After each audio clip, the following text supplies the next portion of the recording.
할렐루야. 네. 오늘 저희는 히브리서 9장을 함께 읽었습니다. 오늘 말씀을 통해서 또 우리 깨닫는 은혜와 응답받는 축복이 넘쳐나게 되시기를 바랍니다.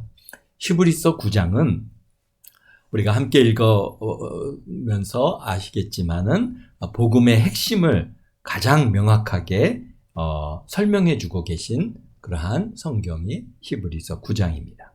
당시 히브리 성도들에게 제사라고 하는 것이 얼마나 그들의 삶의 중심이었고, 제사가 그들에게는 문화였고 또 상식이 되어 있었기에 제사 없는 삶을 상상할 수도 없었던 그런 시대였습니다.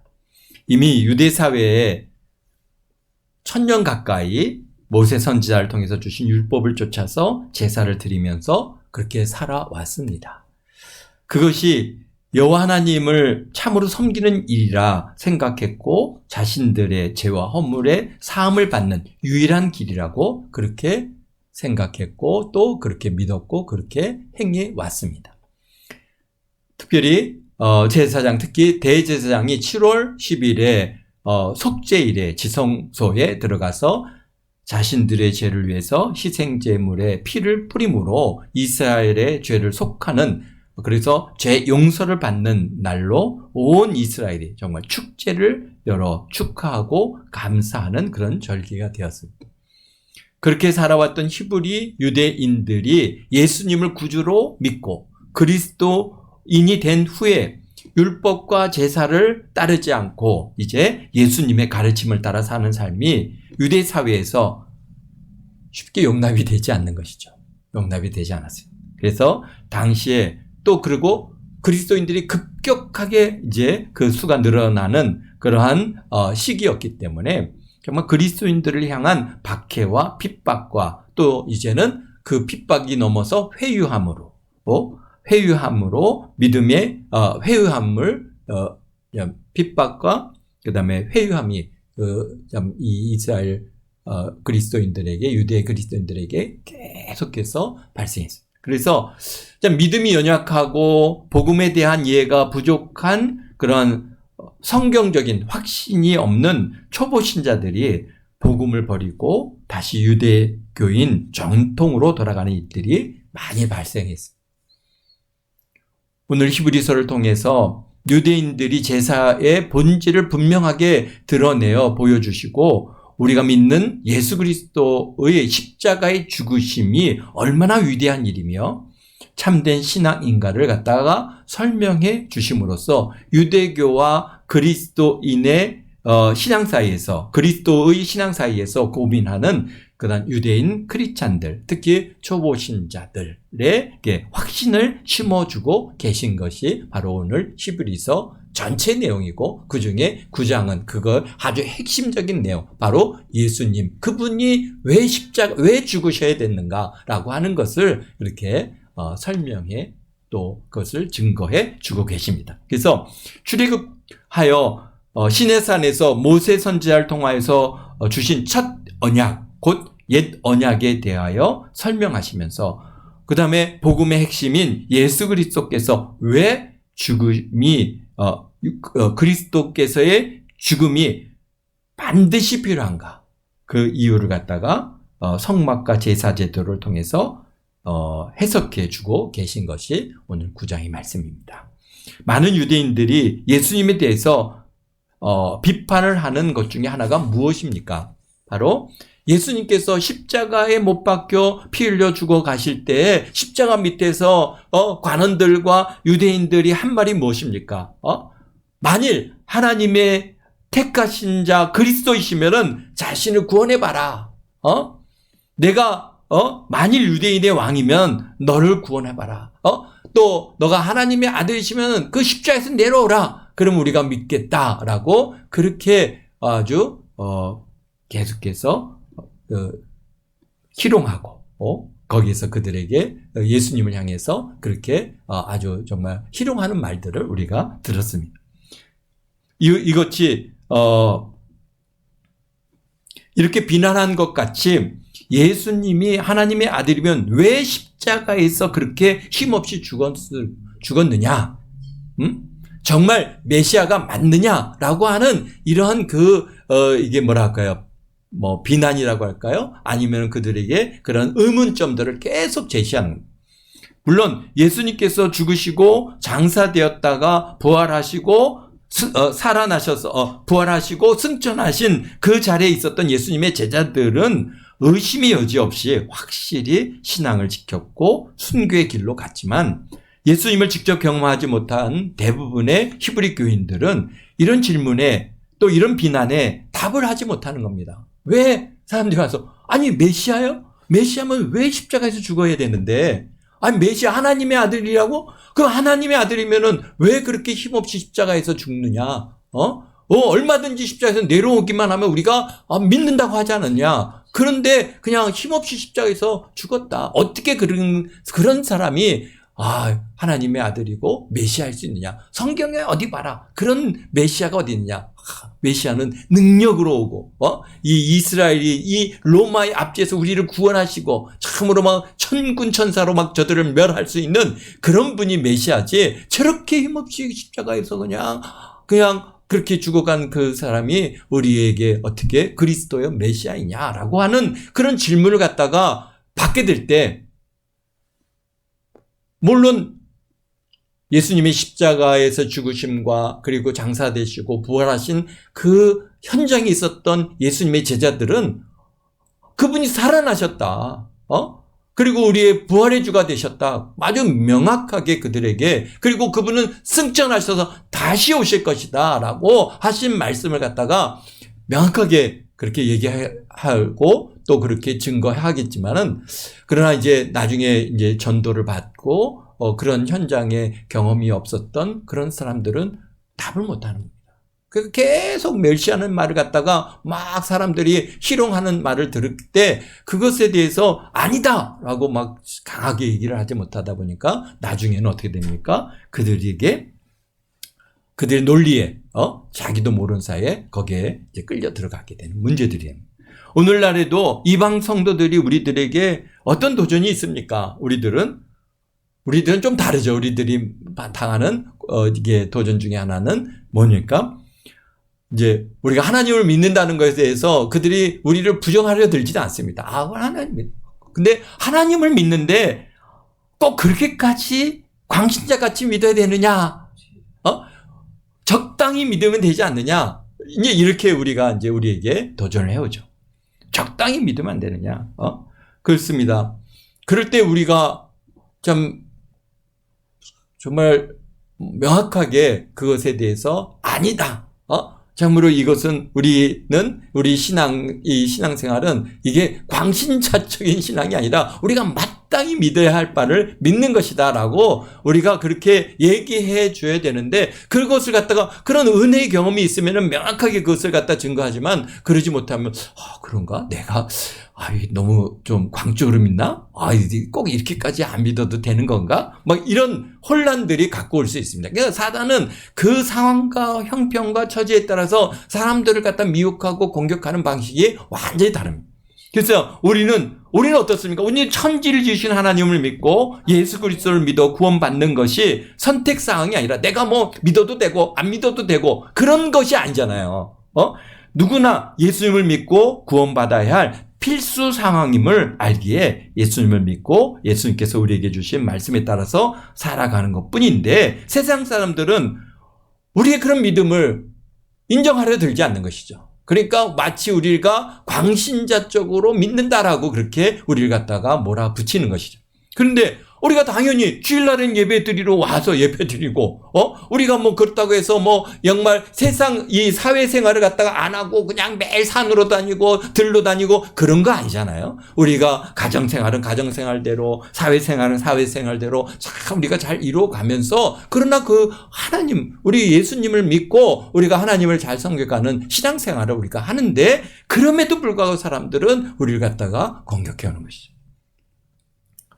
그렇습니다. 그것은 뭐 어쩔 수 없는 비난이고 공격이라는 것은 우리가 피할 수 없습니다.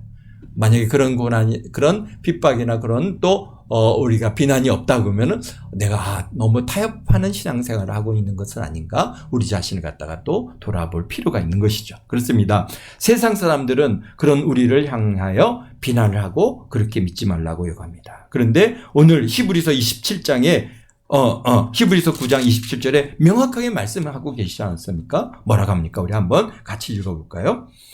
오늘 어떤 면에서는 결론적인 얘기지만은 뭡니까? 한 번 죽는 것은 사람에게 정해진 것이요 그 후에는 심판이 있느니라. 아멘. 우리가 심판을 알기 때문에 우리는 그냥 적당히 믿을 수가 없는 거예요. 하나님 말씀대로 우리가 믿어가는 것이지, 내가 분명히 하나님 앞에 쓴다는 거, 하나님은 살아계시고 천지 만물을 지으셨고 우리가 그분 앞에 우리의 삶을 가지고 나아가서 우리가 그분의 심판을 받아서 어떻게 한가, 어떤 정말 생명록에 기록되지 않은 자는 저 지옥불에 던져져서 거기서 고난을 받게 된다고 하는 것을 우리가 명확하게 아는데 우리가 어떻게 적당히 그렇게 믿을 수가 있겠습니까? 하나님 말씀대로 우리가 적당히 믿다가 저 지옥불에 던져지면 그럼 누가 그걸 책임져 줍니까? 그 사람 말 듣고 그렇게 살다가 적당히 믿다가 저 지옥불에 던져진다면 그때 가서 얼마나 통곡을 해가겠습니까? 왜 우리가 이 성막에 대해서 이렇게 여기서 이제 모형을 보여주었다 그랬지 않습니까? 지성소가 있고 성소가 있고 그 앞에는 물두멍이 있고 그 다음에는 번제단이 있잖아요. 그럼 번제단은 뭘 얘기하는 것일까요? 번제단은 뭘 합니까? 재물을 갖다가 태우는 것이잖아요.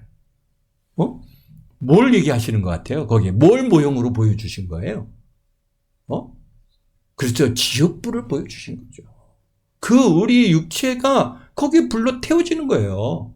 그걸 한 예를 갖다가 그냥 우리가 생각할 때는 하나님 앞에 재물을 갖다 불로 태워서 향기로운 향을 올려드리는 것이다 라고 보았지만 사실 실질적으로는 그것은 지옥불이에요. 지옥불. 바람 말이야. 불로 태워진다. 그러니까 하나님의 보좌 앞에 성소 안에 우리가 들어가지 못하면은 저 지옥불로 던져지니까서 거기서 불로 태워지는 역사가 있다라고 하는 것을 사실 우리에게 모형으로 우리에게 보여주죠. 그러니까 우리가 죄를 짓고 들어가서 동물을 잡아서 죽여서 피를 흘려서 우리의 죄에 속함을 받고 이렇게 나오면서 뭘 보는 거예요? 내가 들여진 그 짐승의 그 뭡니까? 살과 껍데기와 그것들이 기름들이 팍 불을 팍 타는 모습을 보는 거예요. 내가 죄를 지어서 저게 저렇게 불로 태워지는구나. 그러니까 우리가 어땠습니까? 우리가 적당히 그렇게 믿을 수가 없는 것이죠. 그렇습니다. 우리는 죽음 후에 심판이 있음을 알기에 오늘 하나님의 뜻 안에서 살아가는 것입니다. 우리가 만약에 심판이 없다, 지옥이 없다, 그럼 우리가 그렇게 살 이유가 없죠. 그냥 우리가 적당히 이렇게 적당히 신앙생활 하면서 또 이거 그냥 하고 싶은 일도 하고 또 죄를 지으면 죄를 짓기도 하고 그러면서 살아가는 거예요. 믿음이 없는 사람들은 그렇게 살 수밖에 없지만은 우리는 분명하게 우리에게 죽음 후에 심판이 있다고 하는 것을 우리가 분명히 알기 때문에 우리 믿기에 우리는 그렇게 살아갈 수가 없는 것이죠. 하나님 말씀대로 하나님의 우리에게 주신 하나님의 뜻을 쫓아서 우리가 그렇게 최선을 다해서 살아가는 것인 줄 믿습니다. 이처럼 유대인 크리스찬들도 예수님에 대해서 계속되는 도전에 자꾸 믿음이 흔들리고 결국은 미혹되어서 교회를 떠나 유대교로 돌아가는 그런 일들이 발생합니다. 그래서 오늘 9장을 통해서 예수님의 죽음이 무엇을 의미하며 그분이 힘없고 하나님의 아들이 아니기에 죽으신 것이 아니라 바로 예수 그리스도께서 우리의 죄를 대속하기 위해서 반드시 죽어야 함을 유대인 제사 제도를 통해서 설명해 주고 계신 것입니다. 그래서 28절에 이렇게 말씀하십니다. 이와 같이 그리스도도 많은 사람의 죄를 담당하시려고 단번에 들이신 바 되었고 구원에 이르게 하기 위해서 죄와 상관없이 자기를 따르는 자들에게 자기를 바라는 자들에게 두 번째 나타나시리라. 아멘. 네, 그렇습니다. 바로 그분이 왜 죽으셔야 됐냐? 바로 정말 사람의 죄를 담당하셔서 그것도 단번에 자기를 들이신 바 되었다. 그래서 구원에 이르게 하기 위해서 죄 그래서 위해서 이렇게 죽으셨다고 하는 사실을 유대 지금 그리스도인들에게 다시 한번 각인시켜 주고 있는 겁니다. 오늘 우리 1절에서부터 10절까지 말씀하십니다. 뭐냐면은 옛 언약 또 첫 언약의 한계에 대해서 말씀하시는데요. 이 내용은 무슨 내용입니까? 반복되지만 완전하지 못한 제사라고 하는 것이죠. 성막의 구조를 설명합니다. 성소에는 등잔대가 있고 상과 진설병과 분향단이 있고 지성소에는 둘째 휘장 뒤에 금으로 싼 언약궤와 속죄소와 영광의 그룹들이 있다라고 우리의 이제 4절에 또 5절에 걸쳐서 말씀해 주신데, 우리가 이 내용들은 우리가 이미 출애굽기를 통해서 우리가 그런 내용들을 자세히 다뤘으니까 여기서는 그냥 그렇게 있다라고 하는 것을 우리 넘어가도록 하겠습니다. 그래서 이 모든 것이 이같이 예비하였으니 제사장들이 항상 첫 장막에 들어가 섬기는 예식을 행하고 오직 둘째 장막은 대제장이 홀로 1년에 한 번 들어가되 자기와 백성의 허물을 위하여 드리는 피 없이는 아니하나니라고 말씀하고 계십니다. 그러니까 제사장은 매일같이 첫 장막이 어디입니까? 성소죠. 장막이 이제 이렇게 성막이 세웠는데 앞에는 성소가 있고 그다음에 휘장이 지성소와 성소를 가르는 휘장이 있고 그 뒤에 이제 지성소가 있지 않습니까? 우리가 구조에 대해서 전에도 그림도 보고 사진도 보고 우리가 다 했으니까 그런 것들을 보면은, 근데 성소에는 뭐가 있습니까? 등잔대가 있고 그다음에 떡상이 있고 그 위에 진설병이 놓여 있죠. 진설병은 몇 개를 놓습니까? 떡을 몇 개를 놓죠? 12개를 놓죠. 각 지파마다 하나씩 해서 12개를 놓고, 그 다음에 이제 지성소 들어가는 그 앞에 뭐가 있습니까? 분향단이 있죠. 그리고 이제 휘장을 갖다가 지고 들어가면은 거기에 이제 뭡니까? 지성소에 들어가면, 지성소는 이제 여기 성소에는 등이 있기 때문에 빛이 있지만은, 그러나 이제 지성소는 깜깜합니다. 빛이 들어오지 않는 깜깜한 그런 지성소 안에 뭐가 있습니까? 거기에 언약궤가 있죠. 금으로 탁산 언약궤가 있고, 그 언약궤 안에는 뭐가 들어있어요? 여기서 말씀하신 것처럼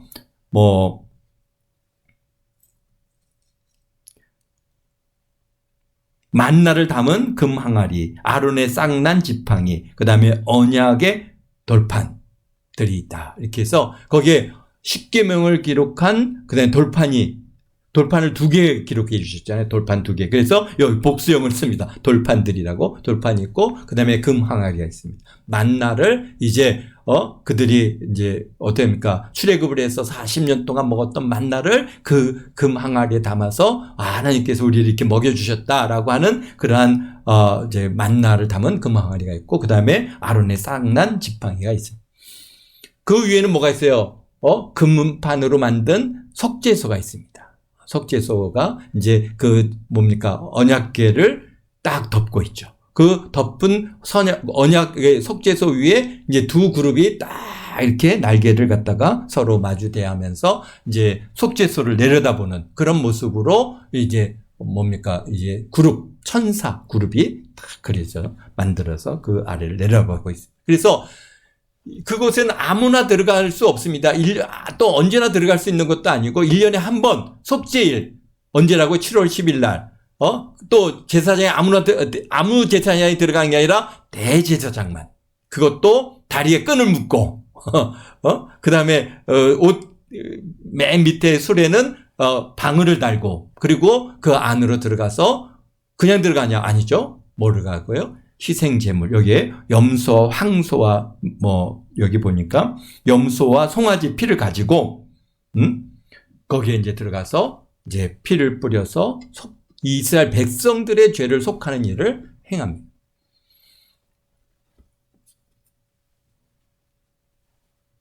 그래서 그러니까 성소에는 매일같이 거기에서 이제 예식을 행하지만 지성소에는 대제사장이 홀로 1년에 한 번만 들어가서 백성들의 죄를 속하는 일을 합니다. 그런데 8절에 말씀하십니다. 성령께서 첫 언약은 언약을 통해서 주신 성막의 의미는 성수에 들어가는 길이 아직 나타나지 않았다는 겁니다. 그러니까 성령이 이로써 보신 것은 첫 장막이 서 있는 동안에는 성수에 들어가는 길이 아직 나타나지 아니한 것이다. 그래서 사실 성소로 아무나 못 들어가잖아요. 제사장만 들어가고 또 지성소에는 또 누구나 대제사장이 그것도 1년에 한 번씩만 들어갈 수 있는, 그래서 길이 막혀 있습니다. 휘장으로 가려져 있습니다. 근데 예수님께서 십자가에서 죽으실 때 그 휘장 위에서부터 아래로 쫙 갈라지고 그 길이 확 열려진 것. 그래서 누구든지 예수 그리스도를 믿는 우리들은 이제 언제든지 하나님의 보좌 앞으로 나아갈 수 있는 그런 길이 활짝 열려진 것입니다. 그래서 그래서 9절에 장막은 현재까지 비우니 이에 따른 드리는 예물과 제사는 섬기는 자들을 그 양심상 온전하게 할 수 없나니. 이게 문제입니다. 사실 그렇습니다. 그렇게 동물의 피를 드리고 동물을 드려도 그들이 완전히 그러한 뭡니까? 여기서 양심상 온전하게 할 그러한 능력이 없습니다. 잠시는 그렇게 1년에 한 번씩 또는 죄를 깨달았을 때 드려지는 그러한 속죄제라든지 속건제를 통해서 제사함의 은혜를 입고 오지만은 또 반복해서 드리고 또 반복해서 드리고 또 반복해서 드리는 것이. 그래서 온전하게 할 수 없다는 거예요. 이런 것은 먹고 마시는 것과 여러 가지 씻는 것과 함께 육체의 예법일 뿐이며 개혁할 때까지 맡겨둔 것이다.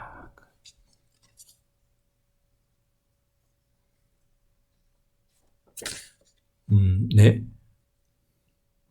10절에 개혁할 때까지 맡겨둔 것이다. 즉 구약의 제도는 임시적인 것이고 시한부 은혜이고 예수 그리스도께서 오셔서 죄의 문제를 근본적으로 해결하시는 그런 새 언약의 시대가 열리면 더 이상 그림자인 육체의 예법은 필요가 없게 되는 것이다 라고 하는 것이죠. 그래서 개혁할 때까지 맡겨둔 것이다.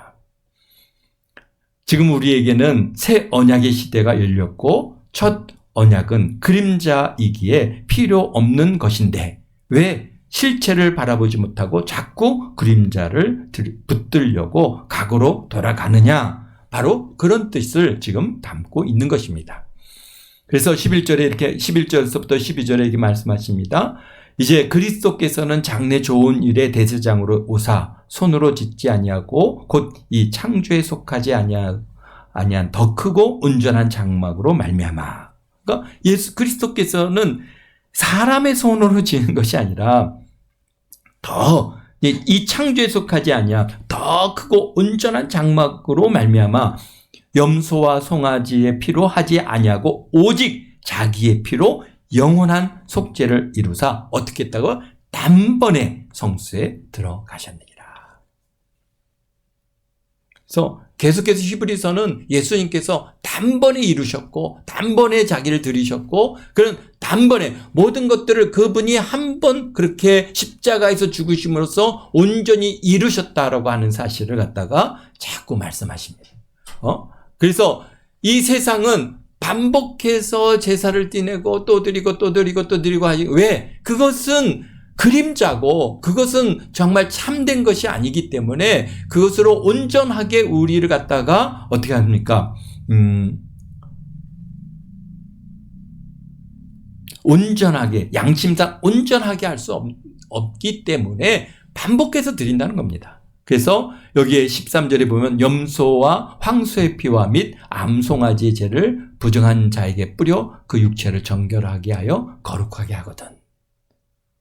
심지어는 염소와 황소와 이제 그 다음에 암송아지의 죄를 뿌려서 이게 이제 정결하게 우슬초록을 뿌려서 정결하게 합니다. 모든 성물들에 다 그것을 뿌려서 정결하게 하는 예식들 우리가 정결 예식들을 갖다가 이미 이제 레위기를 통해서 우리가 잘 배워서 알겠는데요. 바로 그렇게 하면 어떻게 된대요? 거룩하게 하거든. 하물며 영원하신 성령으로 말미암아 흠 없는 자기를 하나님께 드린 그리스도의 피가 어찌 너희 양심을 죽은 행실에서 깨끗하게 하고 살아계신 하나님을 섬기게 하지 못하겠느냐. 그렇습니다. 하나님께 드려진 그리스도의 피로는 이 세상의 그러한 짐승과 그 다음에 암송아지 죄를 갖다가 물에 타서 뿌리는 그걸로도 거룩하게 하는데, 하물며 예수 그리스도의 보혈의 피로 우리가 죄 사함을 입고 그 피로 우리가 씻음을 받은 우리들은 정말 어떻다는 겁니까? 하나님을 섬기는데 전혀 우리에게 문제가 없다는 것입니다. 그래서 15절에 그러므로 그는 새 언약의 증보자시니 이는 첫 언약의 때에 범한 죄에서 속량하려고 주구사 부르심을 입은 자로 하여금 영원한 기업의 약속을 얻게 하려 하심이라. 유언은 유언한 자가 죽어야 되나니 유언은 유언은 그 사람이 죽은 후에야 유효한즉 유언한 자가 살아있는 동안에는 효력이 없느니라. 이러므로 첫 언약도 피 없이 세운 것이 아니죠. 첫 언약도 동물을 잡아서 피를 뿌려서 세운 언약이고, 또 하나님께서 뭔가 아브라함과 언약을 세울 때도 짐승에 잡아서 피를 뿌리고 그 각을 떠서 정말 이렇게 그 사이를 지나가심으로써 그것을 갖다가 어떻습니까? 언약을 세우신 것입니다. 그래서 모세가 율법대로 모든 계명을 온 백성에게 말한 후에 송아지와 염소의 피와 및 물과 붉은 양털과 우슬초를 취하여 그 두루마리와 온 백성에 뿌리며 이르되 이는 하나님이 너희에게 명하신 언약의 피나. 그래서 백성들한테 우슬초를 쫙쫙 뿌렸습니다. 그래서 그들을 언약을 맺고 거룩하게 하는 이 일들을 우리 출애굽기를 통해서 또 레위기를 통해서 우리가 이미 다 보았는데요.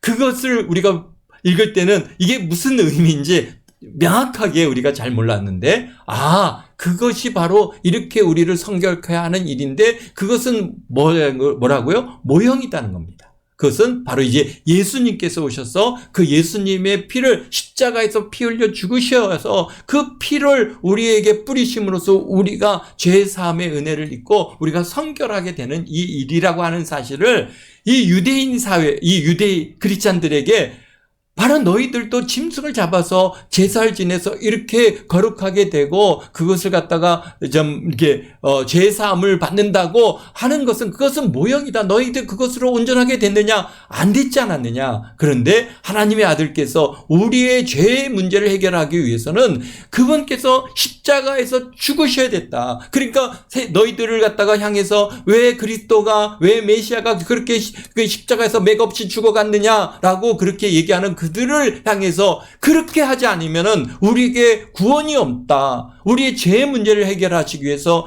예수 그리스도께서 그 십자가에서 죽으시고 그 못 박으시고 피 흘리시고 머리에 가시관을 쓰시고 그리고 그 고난을 받으시고 그래서 우리의 죄를 대속하신 것이다. 만약에 예수님께서 십자가에서 죽으시지 않았다면은 우리에게는 소망이 없다. 우리는 아직도 우리가 뭡니까? 그 죄사함의 은혜를 입지 못했고 우리가 지은 이 죄의 문제를 해결할 길이 없다. 라고 하는 것을 지금 히브리서 9장을 통해서 우리에게 자꾸 분명하게 말씀해 주고 계신 것입니다. 그래서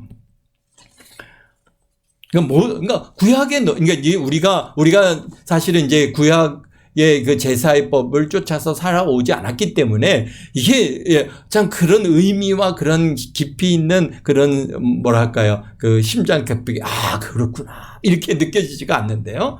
그러나 이 유대 크리스찬들에게는 그들의 삶이 제사였어요. 제사로 시작해서 제사로 끝나는 그런 삶이고, 제사를 드릴 때 짐승이 죽고 피 흘리고 피를 바르고 뿌리고 그런 삶이 계속 그들에게 삶의 형태로 살아왔고, 그것이 문화가 됐고 그들의 삶의 그런 상식이 돼서 당연히 그냥 짐승을 잡아서 피 흘려서 죽어야 되는 것으로 그렇게 여기면서 살아왔는데, 그게 바로 그거구나. 왜 예수님께서 그 십자가에서 그렇게 힘없이 그냥 어린 양이, 바로 하나님의 세상 죄를 지고 가는 하나님의 어린 양으로 이 땅에 오셔서, 어린 양이 온 이유가 뭐냐? 죽으러 온 거 아닙니까? 우리 죄를 대속하시기 위해서. 그러니까 아무 대항도 안 하셨어요.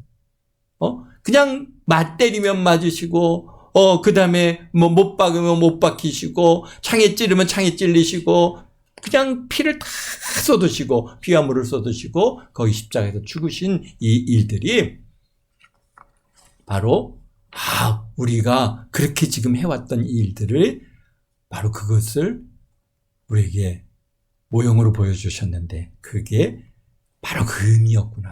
하나님께서 바로 우리의 죄를 대속하시기 위해서 그렇게 십자가에서 죽으셨구나라고 하는 것이 막 그들에게 막 뭐로 다가오는 겁니까? 막 그냥 사무치는 그런 그 감동으로 막 그냥 막 뭐라 그러죠? 우리가 이렇게 뭘 느낄 때 느껴오는 그 전율 막 이런 것으로 막 그렇게 소름 끼치는 전율로 그렇군요 라고 지금 이 9장을 읽는 이 말씀에 바로 유대 크리스찬들은 바로 느끼는 겁니다. 왜들 그분들은 늘상 동물이 죽어가는 모습을 봤잖아요. 자기 때문에 가서 손을 얹고 그 목을 따서 피를 갖다가 쫙 흘리면 그러게 받아가지고 그리고는 번제단에 뿌리고 그리고 그걸 각을 떠서 그 동물을 갖다 동물을 불러 태움으로써 그제서야 이제 내 제사를 받았구나. 그리고는 돌아와서 간단 말이에요. 그런데 바로 그 일을 예수님께서 저 십자가에서 이루셨다고 하는 이 사실이 그들에게 이제 깨달아질 때 얼마나 놀라운 은혜가 그들에게 넘쳐나는지 모릅니다. 그래서 이렇게 말씀하시죠. 율법에 따른 거의 모든 물건이 피로써 정결하게 22절입니다. 피로 정결 피 흘림이 없이는 뭐가 없다고요? 사함이 없느니라. 구약을 통해서 제사를 통해서 우리에게 각인하여 주시는 말씀이 뭐냐? 죄는 값을 치러야 된다. 죄를 지었으면 죄의 값을 치러야 되는데 죄의 값은 뭐냐? 사망이다. 그래서 그런데 피가 죄를 속한다. 그 다음에 피 흘림이 없은즉 사함이 없다라고 하는 것을 이 유대인들은 1000년 동안 계속해서 피를 흘리면서 내 죄로 인해서 저 동물의 피를 흘려서 우리 죄의 사함을 받는다. 이 피를 흘린 이유는 피의 값이 죄를 속한다. 그렇습니다. 피가 죄를 사하여 준다라고 하는 것을 아주 그냥 각인이 되어 있단 말이에요. 그래서 아담에게 주신 말씀이 뭡니까? 아담도 선악을 알게 하는 나무의 실과를 먹으면 어떻게 된다고요? 정령 죽으리라 라고 말씀하시죠. 그러니까 왜? 죄의 결과는 죽음이다 라고 하는 것을 갖다가 죄를 범하면 죽는다 라고 하는 것을 아주 그냥 창세기부터 누누이 하나님께서는 우리에게 주시는 말씀인 것입니다. 근데 그제서야 내가 죄인입니다. 죄를 깨달았을 때 그때 그 문제를 해결할 방법이 없는 거예요. 그래도 유대인들은 차라리 제사라도 지내지만은 우리는 어떻게 합니까? 죄를 갖다가 우리가 깨달아 알게 됐을 때 그 죄의 문제를 해결할 방법이 없어요. 그러니까 통제라. 이 죄 사망의 몸에서 누가 나를 건졌느냐라고 하는 우리 사도 바울의 그러한 고백 같이 아마 여러분들도 그런 고백을 여러분들이 했을 줄로 압니다. 그럴 때 그러니 죄가 얼마나 무서운 일이며 죄가 얼마나 끔찍한 결과를 가져오는가를 보여주고 계십니다. 그래서 23절서부터 28절까지 그러므로 하늘에 있는 것들의 모형은 이런 것들로서 정결할 필요가 있으나 하늘에 있는 것들은 이런 것들보다 더 좋은 제물로 할지니라. 그러니까 이 땅에 있는 것들은 하나의 모형들이잖아요. 그 모형들은 그냥 동물의 피로 그렇게 정결할 수 있지만 그러나 저 하늘의 보좌에 참 하늘의 그 성소에는 어떻게 그것을 정결하게 할 수 있으며 우리 죄 문제를 어떻게 우리가 해결할 수 있겠느냐. 바로 더 좋은 제물이 필요한데 그 더 좋은 제물은 죄 없어야 되고 또 우리 죄를 어떻게 속할 수 있는 능력이 있어야 되고 그 다음에 또 중요한 것은 뭡니까? 우리 사람이어야 되는 거예요. 그래서 그리스도께서 참 그것의 그림자인 손으로 만든 성소에 들어가지 아니하시고 바로 24절입니다. 바로 그 하늘에 들어가서 이제 우리를 위하여 하나님 앞에 나타나시고 대제사장이 해마다 다른 것의 피로써 성소에 들어간 것 같이 자기를 자주 드리려고 아니하실지니 그러하면 그가 세상을 창조할 때부터 자주 고난을 받아야 할 것인데 이제 자기를 단번에 제물로 드려 죄를 없게 하시려고 세상 끝에 나타나셨느니라. 하나님께서요. 예수님은 그냥 우리의 사람이 아니지 않습니까? 바로 말씀이 육신이 돼서 이 땅에 오신 바로 하나님이시냐. 그런데 그 하나님께서 자신을 갖다가 죽임으로써 우리의 죄를 대속하시고, 그만큼 우리의 죄 문제도 어마어마한 일이고, 그 다음에 하나님께서 그만큼 우리 사람들을 어땠다는가요? 사랑하신 것이죠. 그래서 하나님은 사랑이시다라고 우리가 고백하는 겁니다. 그분의 희생이 없이 우리가 이 죄의 문제를 해결할 길이 없어. 다 이제 심판받고, 여기서 말씀하지 않을까? 사람이 한 번 죽는 것은 정해진 것이 그의 심판이 있다. 그래서 다 심판받아 지옥에 던져질 수밖에 없는 우리들인데, 바로 하나님께서 우리의 죄를 대속하시기 위해서 이 땅에 오셨고, 그리고 그 고난의 시간을 다 감내하시고 십자가에서 못 박히시고 피 흘리시고 그 죄의 값을 치러주셨습니다. 그래서 우리들에게는 어떻다니까? 그냥 그 예수님을 믿는 자에게 이제 하나님의 자녀가 되는 그런 구원의 길을 활짝 열어주셨다. 우리가 우리 자신을 구원할 만한 능력이 없습니다. 우리가 우리 죄를 해결할 만한 아무런 능력이 없습니다. 우리가 정말 어떻게 내 죄를 갖다 해결하겠습니까? 그 유일한 죄의 문제를 해결하는 길은 바로 예수 그리스도, 그분께서 피 흘려 죽으심으로써 우리의 죄를 대속하시는 그 길이 유일한 길입니다. 그래서 그 유일한 길을 이루시기 위해서 세상 마지막 때 이 땅에 오셨고, 그리고 십자가에서 죽으셔서 피 흘려 죽으셔서 우리의 죄를 대속하셨고, 이제는 길을 활짝 열어주셨습니다. 아까는 막혀 있었지만, 성소에 들어가는 길이 막혀 있었지만, 지금은 예수님께서 십자가에서 죽으심으로써 하나님 앞에 나아갈 수 있는 길을 활짝 열어주셨습니다. 그래서 우리가 그 예수 그리스도의 십자가의 그 길을 통해서 하나님의 보좌 앞으로 나아가는, 그래서 예수 그리스도 믿는 자에게는 우리가 죄사함의 은혜와 구속의 은혜와 하나님의 자녀가 되는 귀한 은혜를 우리에게 허락해 주시는 줄 믿습니다. 바로 이것을 너희들이 아느냐, 이것을 믿어야 된다. 지금 히브리 유대 그리스도인들에게 바로 이 말씀을, 너희들이 그렇게 제사에 매여 있지만은 그거 아무 쓸데없는, 그걸로 죄의 문제를 해결할 수 없는 그것으로 다시 돌아가지 말고 참 진리이시고 참 생명이신 하나님께, 예수님께로 다시 돌아오라라고 우리에게 권면해 주고 계십니다. 기도하겠습니다. 거룩하신 아버지 하나님,